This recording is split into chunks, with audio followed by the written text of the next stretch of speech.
수험생 여러분 안녕하십니까. 자, 6회 모의고사를 지난 시간 60번까지 설명했죠. 자, 61번부터 설명할 건데 다시 한 번 말씀드리지만 시험 문제를 푸는 데는 50분이 걸렸지만 틀린 문제를 다시 한번 해설지 놓고 복습하는 데는 2배 걸려야 되는 거예요. 그러면 또 한두 문제 또 건진다. 그렇게 한 번 모의고사 볼 때마다 한 문제씩 건져가는 게임을 하기 때문에 점수로 확인하는 것보다도 더 복습하기 중요하다는 강조드립니다. 61번 봐보세요. 자, 공유 문제 빠져본 적이 없죠? 자, 공유하는 설명으로 옳지 않은 것은 일단 정답부터 항상 볼게요. 정답은 4번인데 너무너무 중요한 지문이죠. 제3자가 공유물을 무단으로 사용한 경우 공유자 1위는 공유자 중에 1위는 공유자 전원을 대신하여 우유하여 3자에게 부당이득 전부의 반환을 청구할 수 있다 없다. 있다가 아니라 없다죠. 왜 그런 거죠? 돈 달라는 얘기죠. 부당이득금을 반환하라. 차임을 지급해달라. 사용료를 달라. 손해배상금을 지급하라. 돈 달라는 얘기를 뭐라 불렀죠? 우리는 지분권 행사라 불러. 지분권. 지분권 행사는 보존행위가 아니다. 항상 지분권 행사는 나 혼자 단독으로 할 수 있어요. 전원이 함께 해야 되는 거 아니야. 단독으로 하되 항상 자기 목, 내 지분, 내 목에 해당되는 것만 달라고 얘기해야지. 응? 전원을 위해서 전부 지급을 요구할 수 없다. 너무너무 미만 지문이죠. 지분권 행사는 내 지분에 해당되는 것만 달라고 얘기해야지. 다른 공유자를 대신해서 전부 지급을 요구할 수 없다. 너무 미만 지문. 그런데 이건 뭐예요? 이건요. 맞는 지문이죠. 자, 보세요. 소수 지분권자가 공유물의 전부 또는 일부를 배타 독점을 사용하고 있을 때 다른 곳 쫓아가서 자신의 지분이 과반수에 미달되어 단독으로 공유물 전부 인도를 요구할 수 있다 없다. 있다. 뭐죠? 이거는 보존행위잖아요. 보존행위. 전부를 반환하라. 전부를 철거하라. 전부를 말소하라. 전부를 행사할 수 있다 없다. 있다. 보존행위는 전부를 행사할 수 있다. 지분권 행사는 전부를 행사할 수 있다 없다. 없다. 꼭 기억하셔야 돼요. 1번과 4번 문제. 반드시 하면 나오는 지문이 나머지도 다 보셔야 돼요. 자, 62번 볼까요? 자, 62번에 지사항권의 설명 중 옳지 않은 것은 정답은 물론 어려운 문제 아니에요. 5번 보세요.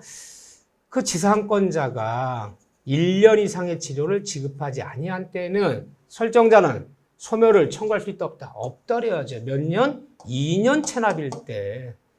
2년 체납일 때 소멸 청구하는 거잖아요. 1년이 아니라. 또 2년은, 그렇지만 또 2년은 또 연속일 필요도 없다. 연속이지 아니어도 된다. 하지만 1년이 아니라 몇 년? 2년. 지료체납 2년일 때는, 그럼 이게 지사항권 2년이지만, 토지임대차에서 차임이 2년 체납하면 틀려요. 여기는 2기의 차임 연체가 소멸사유잖아요. 뭐 임대차는 2기라 했으니까 달마다 내면 2달치, 분기마다 내면 2분기, 연마다 내면 2년. 이거 뭐가 될지 몰라. 어떤 2기. 지상권은 2기가 아니라 2년. 이거 아무것도 아니지만 또 이런 것도 속아요. 임대차는 2기, 지상권은 2년이 들어가야죠. 오케이. 그 다음에 요 얘기 뭡니까? 지상권자는 지상권을 유보시킨 채, 넘기지 않고 유보시킨 채 지상물 소유권만을 양도할 수 있다 없다? 있다. 반대의 경우 된다. 이게 뭐다? 땅을 쓰는 권리. 토지를 쓰는 권리를 우리 뭐라 부르죠? 지상권이라 부르고, 이 토지 위에 있는 것을 우리는 지상물이라 부르죠. 지상권, 지상물. 지상물은 서로 뭐가 없다? 수반성이라는 게 없다. 수반성. 같이 움직이지 않는다. 둘 중에 하나만 분리처벌할 수 있다 없다? 있다. 분리처벌할 수 있다. 수반성이 없다. 이렇게 표현하는 거. 유명한 문장들이죠. 물론 정답은 5번이었지만요. 자, 63번 볼까요? 지역권 문제도 나오면 반드시 맞아야 돼요. 왜? 어려울 게 없기 때문에. 요역지, 승역지. 그러니까 지역권 설명으로 틀린 것은 맨날 이 지문이잖아요. 지역권은 우리가 지역권이 한 마디 나오면 항상 뭐다? 승역지. 다른 말로 승역지는 지역권, 다른 말로 승역지는 요역지와 분리하여, 승역지와 요역지와 분리하여 양도할 수 있다 없다? 없다. 그럼 어떻게 해야 돼요? 지역권은 승력지는 요역지와 함께만 양도해줘야지. 요역지 가만히 두고 승력지만 분리 양도하는 것은 절대로 안 된다.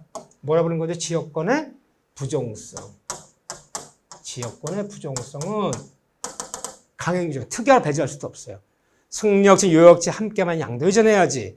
승력지만 지역권 분리 양도가 있을 수 없다. 강행규정이기 때문에 특약으로 배제할 수도 없다. 반드시 지켜야 되는 거예요. 부종성이나 부르는 거죠. 부종성.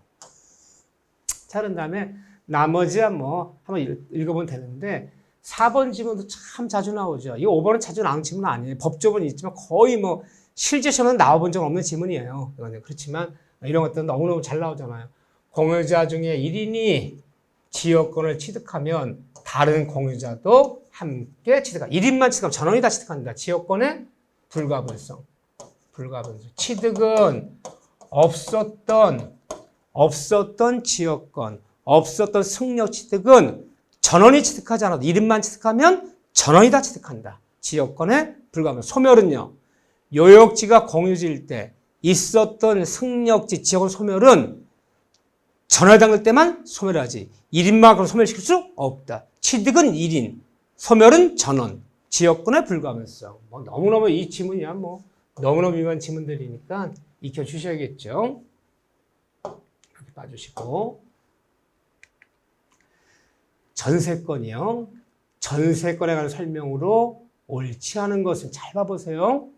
굉장히 중요한 문제예요. 여기 5지문 전세권 문제 나오면 판례들을 묻지 않으면 이 지문이에요.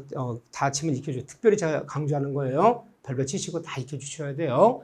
자, 이 3번이 틀렸는데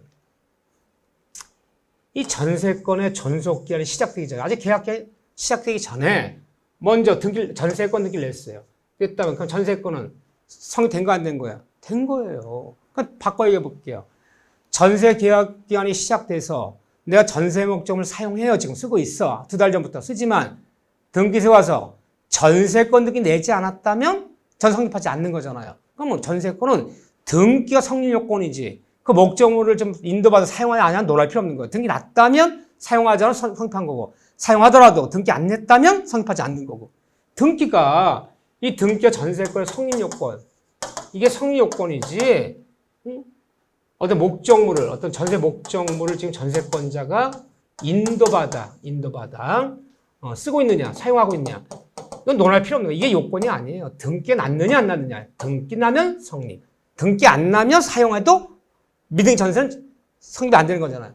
등기가 이거 갖고 따지는 거지 사용하냐 갖고 따지는 게 아니잖아. 이거는 성립 요건이 아니다라고 표현하는 거예요.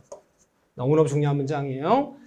자, 그 다음에 건물 전세력은 건물이 깔고 앉은 토지의 종된 권리에도 미친다. 또 4번째 잘 봐보세요. 전세 목적물 일부가 불가항력으로 장마 때 무너지면 그 부분은 멸실된 그 부분의 전세권은 어떻게 되는 거냐? 자동으로 소멸하는 거죠. 여기서 이제 속인단 말이에요. 전세 목적 일부가 멸실했다면 그 멸실된 부분은 청구하여야 소멸을 청구하여야 소멸한다면 틀리는 거야. 청구하잖아. 자동 소멸하는 거야. 목적물이 멸실하면 모든 물건은 자동으로 소멸하는 거지. 쫓아가서 청구해 소멸하는 게 아니에요. 목적을 멸실하면 전세권 뭐 하지 않아도 소멸 청구하잖아. 자동으로 소멸한다. 소멸 청구하여야 하면 틀리는 거야, 오히려. 이거 조심하셔야 돼. 여러분, 나머지들, 이것도 너무너무 유명한 거죠? 아주 유명한 문제가 쏟아져 나와야지, 그냥. 다 봐주셔야 돼. 자동으로 소멸하는 거지. 뭐 하지 않아도, 청구하지 않아도 자동으로 소멸하는 거지. 청구하여 소멸한다는 얘기가 아니야. 목적을 멸실하면 그 부분은 물건 자동으로 소멸한다. 꼭 기억하셔야 돼. 여기 그런 말 안 나왔지만, 오늘 정답은 3번이에요. 자, 65번 볼까요? 근저당 어렵지 않아요. 어렵지 않아도 근저당 제가 반드시 나온다고 올해 꼭 예상하는 부분이에요. 근저당도 판례 몇 가지만 익히면 돼. 맨날 똑같은 질문이니까. 후순위, 선순위가 있고 후순위가 있는데 후순위 근저당권자 신청으로 담보권 실행을 위한 경매가 이루어졌다면 확정되지 않은 선순위 근저당권의 피담보 채권을 확정시키는 후순위 경매 신청 선순위 근역 확정 시기는 경매 신청 시간에 경락대금 완납시. 바로 여기잖아요. 아, 매수인이 경락자죠. 매각대금 이 경락대금이잖아요. 경락대금. 경락대금 완납시. 이때 확정되는 거다. 후순위 근저당권자 경매 신청했을 때 선수 근저당권자는 경매 신청이 확정되는 것이 아니라 언제 경락대금 완납시. 유명한 문장들이 줄줄 나와줘야죠. 자, 유치권이요. 유치권 이 지문도 잘 기억해 주셔야 돼. 이것도 별표 치시고. 유치권자 두 문제 나올 거라 봐요, 올해. 유치권에 관한 설명으로 옳은 것은, 자, 유치권에서 옳은 걸 봐볼까? 일단 3번 봐보자고요. 유치권은 물건이에요. 그러면 유치권의 목적 부동산이 3자에게 양도된 경우에 유치권자는 이 양도가 3자에 쫓아가서 3자에게도 유치권 추천할 수 있다 없다? 있다. 유치권 물건이니까 이 세상 모든 사람한테 인도 거절할 수 있다. 아주 기본 빵이에요. 그럼 4번 지금 뭐냐? 유치권자가 유치하는 동안에 유치 목적물에 또다시 필요 유입비를 집어넣었어. 필요 유입비를 집어넣었다면 또다시 유치권자는 비용 산청권 인정해요. 근데 비용을 안 줘요. 채무자가 안 주면 또다시 유치할 수 있다 없다? 또다시 유치할 수 있다 그래야죠. 유치하는 동안에 유치 목적으로 비용이 들어갔는데 그 비용을 상환하지 않으면 상환할 때가 또다시 이 비용 상환을 또다시 유치할 수 있다. 근데 5번도 너무너무 유명한 지문이죠. 5번도 유치권의 점유는 직접 점유든 간접 점유든 다 성립해. 직접 점유한 것만 유치권 아니야. 간접 점유한 것도 유치권에 성립되는데 단 안 되는 경우가 있죠. 단. 간접 되는데 단. 채무자가 직접 점유하고 있는 것을 유치 채권자가 간접 점유하는 경우. 그러니까 심리적 압박이 돼야 안 돼요. 심리적 압박을 가할 수단이 안 되잖아. 이 경우만은 유치가 성립하지 않는다 그래야죠. 단 채무자가 직접 점유하는 것을 채권자가 간접 점유하는 경우 이 경우만은 유치가 성립할 수 없다 그래야죠. 유명한 문장들이에요. 자, 다 틀린 지문이고 67번 봐볼까요? 유치권에 관한 설명으로 옳지 않은 것을 또 나와서 유치권 두 문제 나온다 그래서 제가요. 자, 1번 집 일단 정답부터 봐야죠. 자, 67번은 정답이 3번인데 3호 유치권, 법정담보물권, 유치권, 법정담보물권, 근저당권 설정된 후에 어느 부동산 근저당이 잡혔어요. 설정된 후에 그 실행에 따라 경매로 인해서 경매로도 압류를 발생했다. 이 얘기는 압류를 발생했다, 효력이 발생했다는 얘기는 경매 등기 났다는 거, 경매 등기가 잡혔다는 거예요. 그 효력이 발생하기 전에, 경매 등기 나기 전에 취득한 유치권은 경매 절차 매수인의 경락자에게 대항할 수 있다 없다? 대항할 수 있다 그래야죠. 근데 경매 등기 난 후에 이 압류된 후에, 다른 말로 압류 효력이 발생된 후에, 경매 등기 난 후에 그때 가서 점유했다면, 이후에 점유했다면 유치권을 성립할지언정 누구한테? 경락자에게 인도거절하면 대항할 수 없다 그래야지 이건요. 그렇지만 후에 했을 때는요. 전에 했을 때는요. 전에 경매 등기 나기 전에 점유했을 때는요. 경락자한테 인도거절할 수 있다 없다? 있다. 전인지 후인지 언제 점유했느냐? 응? 경락 대항할 수 있느냐? 없느냐?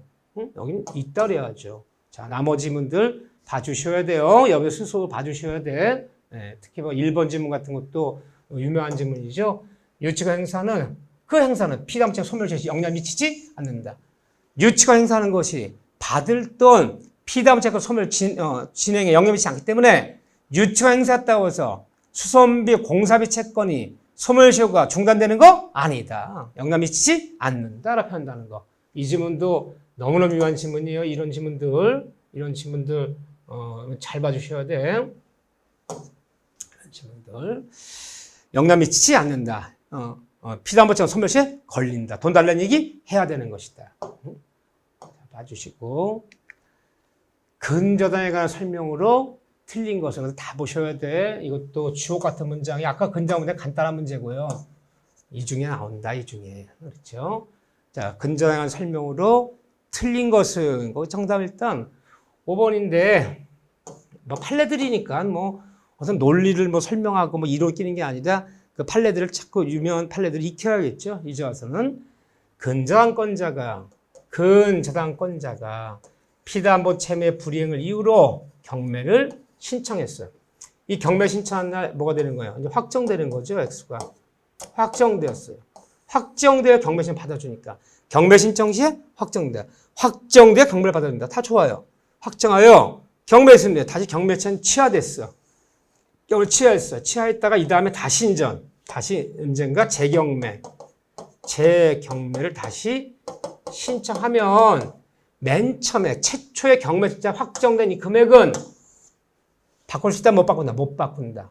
최초 확정된 금액은 다시 재경매할 때 그 확정 효과는 번복되지 않는다. 번복된다가 아니라 바꿀 수 없다. 번복되지 않는다. 바꿀 수 없다. 그래서 경매 신청 확정된 금액을 취하했다가 다시 재경매 치면더라도 최초 확정된 금액을 바꿀 수 없다. 확정은 변경할 수 없다. 번복될 수 없다. 않는다 그래야죠. 된다. 그러면 안 되죠. 이렇게요. 그렇죠. 여러분 좀 봐주시고 다만 이런 얘기들 우리가 줄줄줄 나와서 늘 너무너무 유명한 질문들이에요. 그런데 4번 질문 뻔한 거 같지만 주의하셔야 돼. 뻔한데 틀리는 거야. 근저당권자가 피담보채무 불이행 이유로 경매 신청해서 확정됐어요. 그래서 확정된 이후에는 더 이상 이 원본 채권은 더 이상 증감 변동할 수 없다.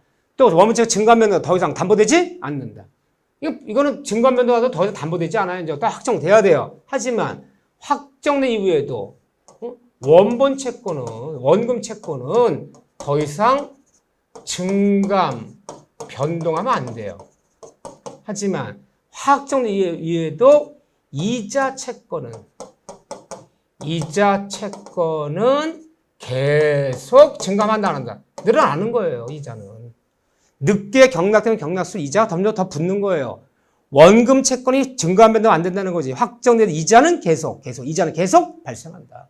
그러니까 6개월 만에 경락되면 6개월치, 1년 만에 경락되면 1년치, 1년 6개월 만에 경락되면 1년 6개월치 이자는 받을 수 있다 없다. 있다. 이자는 계속.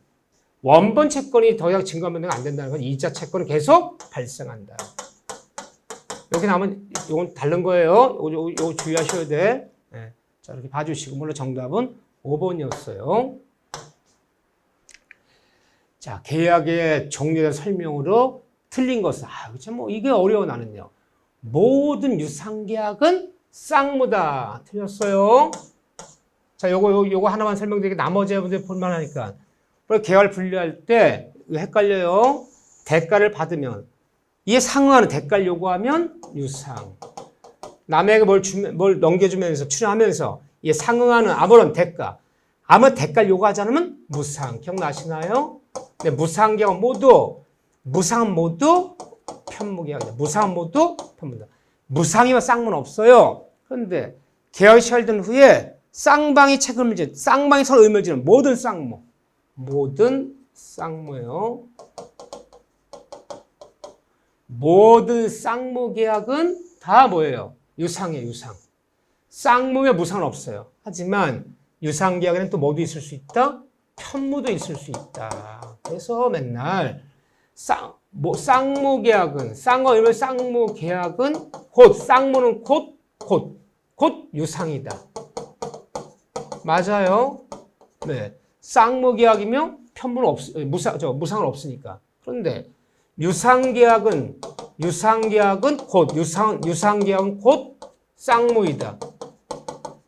이거 틀린 거잖아요. 왜요? 유상계약 편무도 있잖아요. 편무도 있잖아요. 요거 바꿨다 뒤집었다 얘기하는 거. 이 그림 기억하셔야 돼요. 내가 몇 번 얘기했어요. 순간적으로 시험장 가면 쌍무는 편무다, 편무는 쌍무다 이러면 막 헷갈려요. 이렇게요. 자, 그림 꼭 기억한다. 요거는 맞는 지문. 요거는 틀린 지문. 무상 모두 편무다. 맞아요. 편무는 모두 무상이다랍니다. 틀렸죠. 편무는 유상도 있을 수 있잖아요.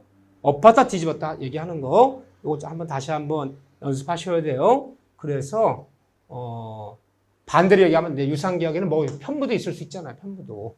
그래 틀린 거예요. 여기 있잖아. 틀린 지문이잖아. 이거 연습하셔야 돼. 그림. 자, 70번 볼까요? 계약의 성립에 관한 다음 필 중 틀린 것은 자, 나머지 한 번씩 읽어보라 하는 거야. 시험은요, 시험장 가면 아무리 40문제 어려워 보여도 한 7, 8문제는 내가 침착히 읽기만 하면 다 보여요. 왜? 기본 난이도. 40점짜리 해당되는 것도 8문제 주는 거예요. 그 8문제 줘도 어떤 분이 8문제 주면 7문제 맞히는 분 있고 그것도 반타작 4문제 맞히는 분 있고 그것도 2문제 틀린 분 있고 그러니까 점수 갈리는 거지 어려운 문제만 있는 거 아니에요. 이 정도 문제도 6, 7문제 이상 나와요. 간단한 것도. 이 정도. 자, 그런데 5번은 틀렸죠. 5번이 왜 틀렸나 볼까요? 의사 실현에 의한 계약의 성립. 532조. 거래, 관행, 관례. 거래, 관행, 관례에 따라 굳이 내가 내 입으로 승낙한다는 내 입으로 의사표시가 내 입으로 없었더라도 이러한 사실, 승낙에서 볼 수 그러한 사실이 발생한 때, 보내준 물건을 소비하기 시작했을 때, 그렇죠? 그러한 사실, 승낙을 볼 수 사실할 때 계약은 성립한다. 법률, 시점은요. 청약자가 안때가 아니에요. 청약 안때가 아니라 그러한 사실이 발생한 때, 이때 법률 계약 성립한다는 거지. 청약자가 안때가 아니라는 얘기예요. 이 집은 잘 나오는 질문이죠. 보내준 물건을 소비하기 시작했을 때, 그렇죠? 병원 진료 접수 시에, 그렇죠? 계약은 성립한다. 그러한 사실 발생, 성립자 여기에요. 여기 안때가 아니라는 거, 안때 틀렸잖아요. 자, 이렇게 봐주셔야 돼요. 71번 볼까요? 다음 중 동시행관계에 있다 볼 수 없는 것은 자, 이 동시행관계가 이런 식으로 나오기보다는 박스형으로 자주 나오죠. 박스로 나오는데 한번 그냥 박스형이 아니라 이렇게 한번 나와봤어요. 근데 다음에 여기서 볼 수 없는 것은 정답은 일단은 다 알아요. 왜? 우리가 동시행관계 들어가는 걸 외우지 말고 동시행관계 아닌 걸 기억하셔야 돼. 동시행관계 들어가는 건 교과서에 나와 있는 거 말고도 많이 있을 수 있어요. 왜? 왜 판례가 뭐라 얘기냐면요. 꼭 쌍무계약이 아니더라도 세상을 사는 견지서 볼 때 서로 함께 이행시키는 것이 마땅하다면 쌍무계약이 아닌 데서도 동시행관계가 얼마나 발생할 수 있어요. 무수하게. 근데 동시행관계가 성립 안 되는 거. 그거는 판례가 나와 있잖아요. 그거 너무너무 중요해요. 첫 문제는 그 포인트. 여기죠. 맨날 외운 거잖아요. 이렇게요. 임대차에서 임차용 반환 의무와 임차의 주택임대법에 의한 임차권 등기와 임대인이 보증 반환은 동시행면에 보증 반환이 무조건 뭐다? 선행이다. 동시행면이 아니다. 기억나시죠? 이 지문 유명하고 토지거래 허가 지역에서 매도인이 허가를 신청해 주는 거야. 매수인이 대금지급은 동시행면이 아니다. 허가 신청이 선행이다. 두 지문이 제일 유명하죠? 어쨌든 지금이라도 한번 동시행에 들어가지 않는 거 교재를 찾든 뭐 요약집을 찾든 어딜 찾든 반드시 체크해 놓으셔야 돼. 요즘은 이렇게 바로 그냥 너무 학문적이고 뭐 이론적인 것보다는 동시행관계 고르시오. 아닌 거 고르시오. 이렇게 나오기 때문에 아닌 걸 잘 기억해 두셔야 돼. 아닌 것은 다 된다 보면 되는 거 이렇게요. 자, 이렇게 봐 주시고요. 자, 그런 다음에 72번 문제를 봐볼까요?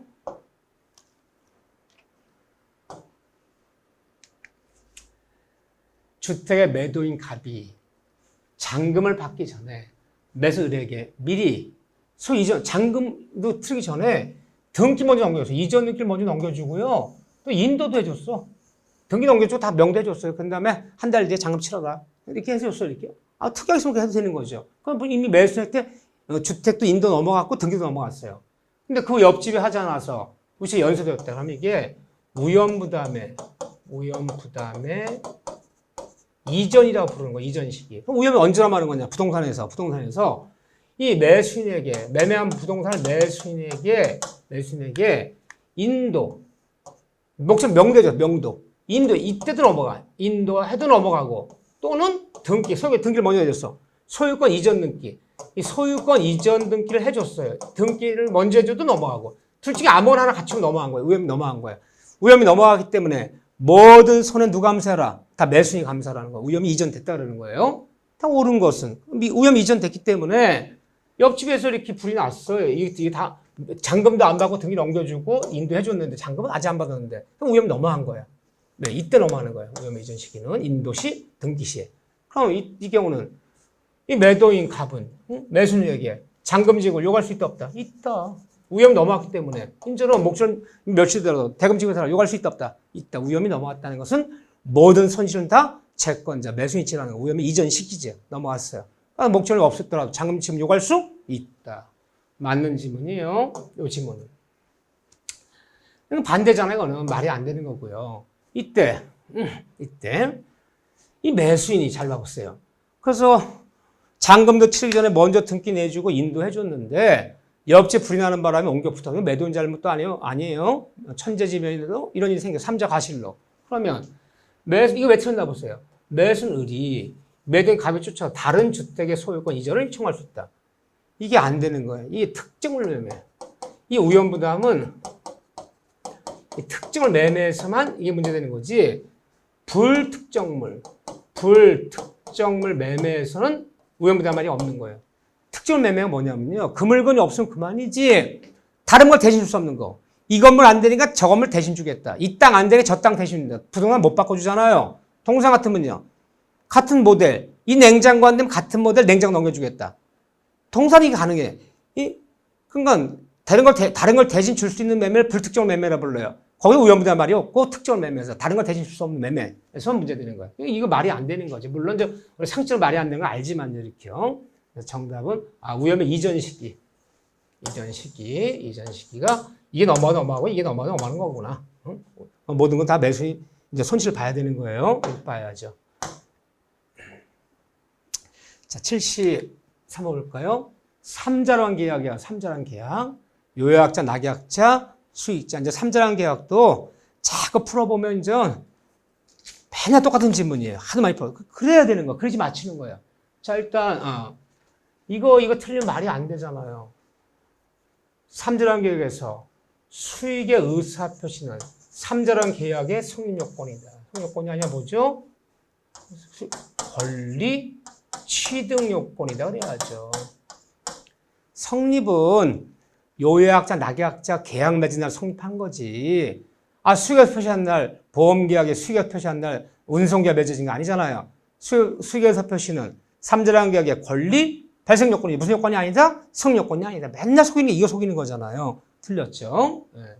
그 다음에 낙약자는 요약자에서 발생한 항변으로 수익자, 제3자, 수익자, 얘가 선이더라도 나 몰랐다. 선의의 수익자, 선의의 3자에게도 요약자 문자고 대항할 수 있다 없다? 있다. 네가 선이라고 해서 보호받는 3자가 아니다. 그래서 낙약자는 요약자한테 주장할 수 있는 모든 사실을 가지고 선의의 수익자한테도 선의의 3자한테도 대항 주장할 수 있다.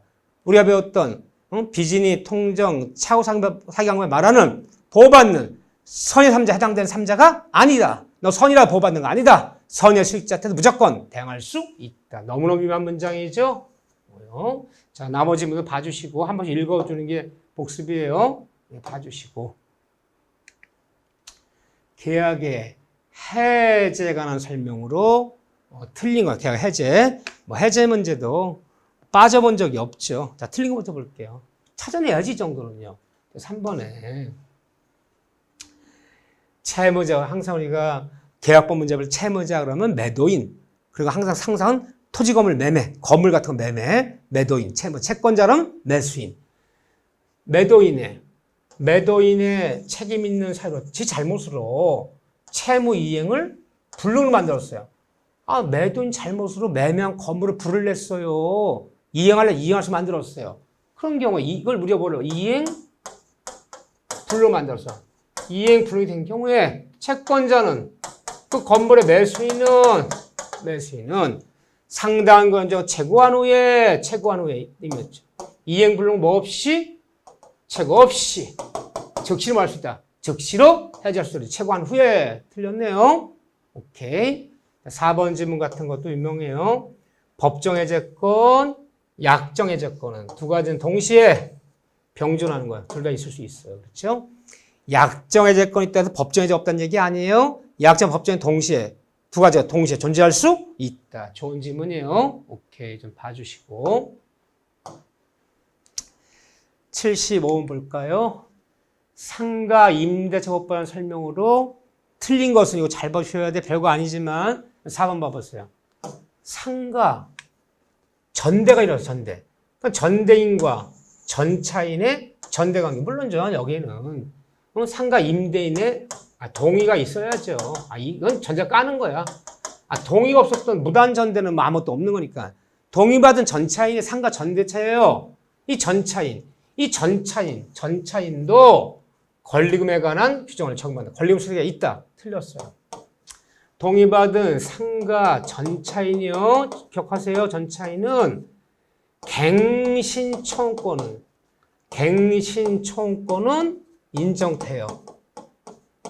근데 동의 전차인도 이건 인정되지만 상가 전차인은 권리금 수수 기회는 없어요. 보장하지 않아요. 기억하셔야 돼.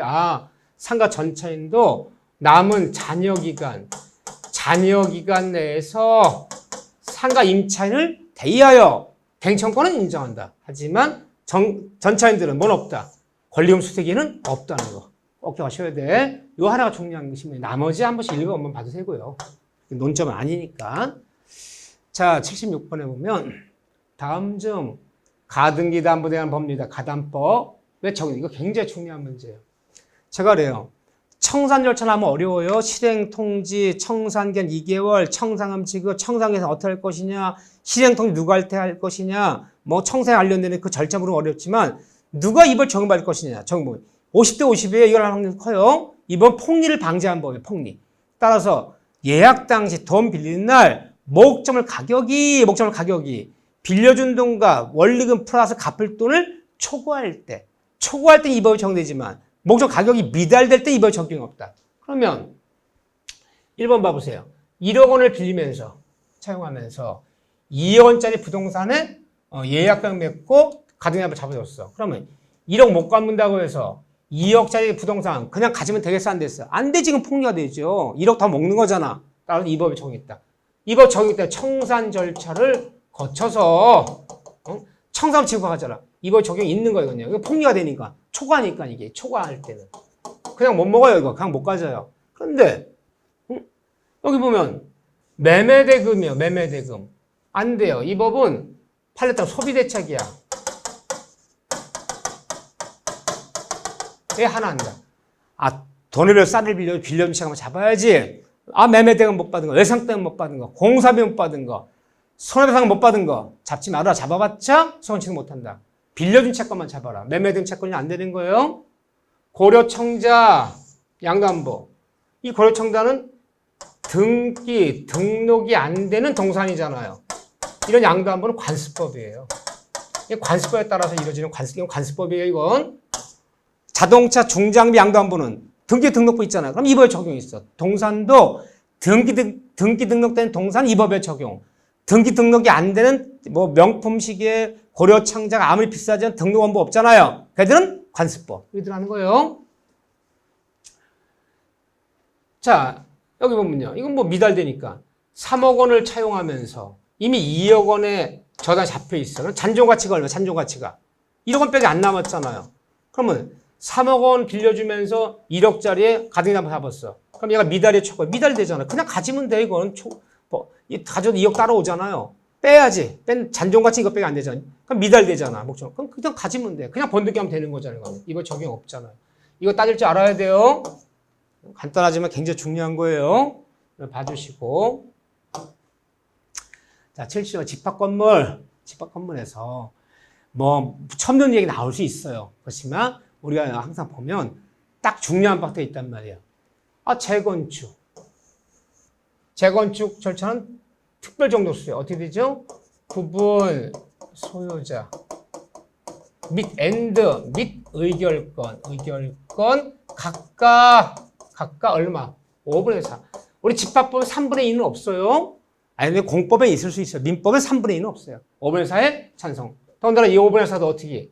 단지 전체로 5분의 4가 되는 건 소용없고 어떻게 된다? 5분의 4를 각 동별로. 각 동별로 5분의 4 되죠. 아, 주거 5분의 4면 주거요일을 사용할 수 없죠, 당연히. 이건 틀렸네. 이렇게 한번 봐주세요. 나머지야 뭐 그냥 그런 거고. 이 숫자 외우지 마셔. 요거 재건축만 이렇게 봐주시고. 건물 소유를 목적으로 한 토지임대차가 종료한 경우에 건물 매청구권, 지상물 매청, 지상 매청구권 어떻게 되는지 줄줄 나와야죠. 뭐 눈을 감고도 인정. 토지임대 지상 매청구권은 읽는 속도로, 읽어가는 속도로 맞춰야 돼요, 무조건요. 자, 지상 매청권에서 다음 중 이자 다른 틀린 거 고르래요. 그럼 2번에 뭐 이 정도야. 뭐 그 지상 건물이 지상물이 토지 임대인에게 경작한 소용이 없어. 소용이냐 여부도 관계없이 매청할 수 있다 없다. 있다 그래야죠. 무허가 미등기도 행청할 수 있고 담보, 그 지상물이 담보가 설정 지상물도 매청할 수 있고 소용이냐 여부도 관계없이 매청할 수 있다 그래야죠. 틀렸는데 이건 맞죠. 이게 바로 신의칙이잖아요. 신의칙. 편의 강조인데.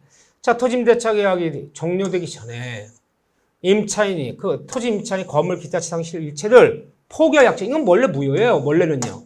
그런데 원래 무효인데 여러 가지 재반 사정을 살펴볼 때 종합적으로 살펴볼 때 이것이 이 포기하기로 한 이것이 특별히 임차인에게 유리하다 볼 수 없는 특별한 사정이 없는 한 약정 효력이 없다. 맞아요. 그러면 유리하다고 볼 수 있는 사정이 있다면 신의칙이 있다면 이때는 이게 유효할 수도 있어. 근데 유리하다 볼 수 없는 특별한 없다면 효력이 없다면 맞는 질문이죠. 판면적 가용규정.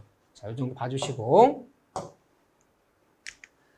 자, 주택임차권의 대항력과 우선변제. 우선변제는 확정을 자, 대항력 집인도를 거절하는 거. 그렇죠? 요거에 대해서 맞는 것은 한번 봅시다. 일단 틀린 것부터 볼게요. 3번. 대항력을 갖춘 임차인이 주택임대차 지금 그 주택에 관한 저당 설정이 된 후에 합의로 증액을 시켜줬어. 그러니까 증액된 부분은 저당이 설정된 이후에 증액된 부분은 설정된 이후에 증액된 이 부분은 이제 대항력이 있어 없어요. 경락자한테 대항할 수 없다. 그래야지 이거 대항할 수 있는 건 아니잖아요. 있다. 이거 틀렸죠? 이렇게요. 당연하죠. 대지도 임대차 보호법 미치는 거야. 대지의 경락되면서 우선 변제. 대지의 경락도 최우선 받을 수 있다 없다. 있다. 대지에도 미치는 거니까 그렇죠. 오케이. 그렇지만 어쨌든 뭐 최우선 변제금을 받건 확정일자 우선 변제금을 받건 경락대금에서 보증금을 수령하려면 집을 벼줘야 돼. 주택을 양수인이 경락자야. 경락자에게 인도하지 않고는 이걸 수령할 수 없다. 법원에서 내준다 안 내준다? 안 내준다. 집을 벼줘야 내준다. 이런 얘기죠. 봐주시고. 자, 마지막 문제 항상 실명법인데 문제 나오면 유형을 파악해야 되죠. 근데 유형은 둘 중에 하나야. 3자의 명의신탁 아니면 계약 명의신탁. 근데 어쨌든 파악해도 어려워요. 이 어려우려면 굉장히 과서는 어려울 수 있어요. 할 수 없는 경우는 틀리는 거고. 그래도 어쨌든 너무 어려우면 틀리지만 웬만하면 맞춰야겠죠. 명의신 실명법 굉장히 어려운 문제도 많이 나와요. 이 정도만 해도 굉장히 어려운 문제예요. 2020년 갑은 병의 토지를 매수한 뒤 병이 매도인이에요. 갑이 매수한 뒤 친구들과 사이에 명의상 약정을 맺었고 병은 갑의 부탁에 따라 직접 의뢰에 등기를 내줬다. 뭐죠? 3자 명의신탁. 매매는 병과 갑이 매매했어요. 매매대금 내가 치를 테니까 등기는 직접 의뢰한테 해주라. 이 부탁에 따라서 그렇게 해주었다. 매도인인 것 같아. 이게 3자 명의신탁이잖아요. 자, 명의신탁자, 명의수탁자. 얘는 매도인. 세 명이 모두 짝짝꿍해서 하는 거야. 세 명이 모두 알고 있어. 3자 간에 세 명이 모두 협조해야 되잖아요. 3자 명의신탁 또는 중간 생략형 명의신탁이라고 부르는 거잖아요. 지금요. 그렇죠. 유형 파악했어. 3자 명의신탁. 자, 여기서 옳은 것은 이때 자 보세요. 맞는 걸 고르래요. 일단 보면요. 병은 매도인은 수탁자 의뢰에 쫓아가서 3자 명의신탁 매도인이 수탁 의뢰에 쫓아가서 이전의 말소를 청구할 수 있다 없다. 이건 있다 맞네? 왜요? 이 등기가 무효예요. 3자 명의신탁에 따라 이루어진 이 등기가 무효이기 때문에 이론적 소유권 누구한테 있다? 소유권은 매도인 병한테 있다. 병은 말청할 수 있다 없다. 맞아요 이건요. 근데 내부적이건 외부적이건 내부적이건 외부적이건 소유권 누구한테 있다? 다 병한테 있다 얘기하죠. 내부적 외부적 병한테 있다. 얘는 등기가 안 넘어가 있다 소유권 취득 못한 거고 매매만 유효할 뿐이지 등기 넘어가지 않았잖아요. 이 등기 넘어가더라도 무효니까 소유권 누구한테 있다? 병한테 있다 얘기해야죠. 그렇죠? 또 이때 갑이 명의 약정을 해질 이유로 해질 이유로 명의 약정 무효에 무효. 무효를 해지한단 말이 있어 없어? 있을 수도 없고 또 얘가 얘한테 직접 등기 청구할 수 있는 것도 아니에요. 틀렸어요. 정답은 2번만 맞았다. 2번만. 자, 이렇게 좀 봐주셔야겠죠? 아니죠. 2번만 맞았죠. 나머지 다 틀린 질문이죠. 자, 그리고 잘 정리 부탁드립니다. 자, 여러분들 수고하셨습니다.